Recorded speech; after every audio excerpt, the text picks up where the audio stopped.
প্রিয় বন্ধুরা, আজকে তোমাদেরকে দেখাতে চলেছি বি60 কিভাবে বানাতে হয়। বি60 বানাতে হবে, দেখতে পানিটা কিভাবে দিতে হয়। পানিটা প্রথমত একদম মাঝে দিবা, দিয়া মনে করো আমি এক হাতে মোবাইল দিয়েছি আর এক হাতে বানাই, ঠিক আছে। চারো পাঁচটা খুব সুন্দরভাবে আস্তে আস্তে ঘুরাইবা।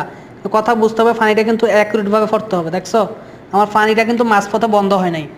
পানিটা দিতে হবে কি, মানে মাঝের থেকে আস্তে আস্তে রাউন্ড দিয়ে পুরোটা ঘোরাতে হবে, ঠিক আছে। এখানে মিনিট দেওয়া আছে, মিনিটের লগে অ্যাডজাস্ট করে পানিটা ঢালতে হবে, ঠিক আছে। পানিটা কিভাবে দিছি দেখছো, মানে পানিটা মানে ভাগ ভাগ হয়ে যাতে না পড়ে, ভাবে দেখা গেছে চিকন ভাগ মোটা ভাগ যাতে না হয়, মানে একভাবেই মানে চিকন ভাবে ফরুক, একভাবে সুন্দরভাবে।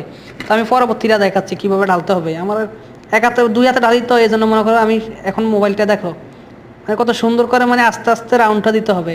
এটা হচ্ছে বি60। দেখতেই পারছো আমি এটাকে কত সুন্দরভাবে ঢালতেছি। এটা খুবই স্পেশাল একটা কফি, এটা খেলে মনে করো কোনোরকম চিন্তা ভাবনা থেকে মুক্ত।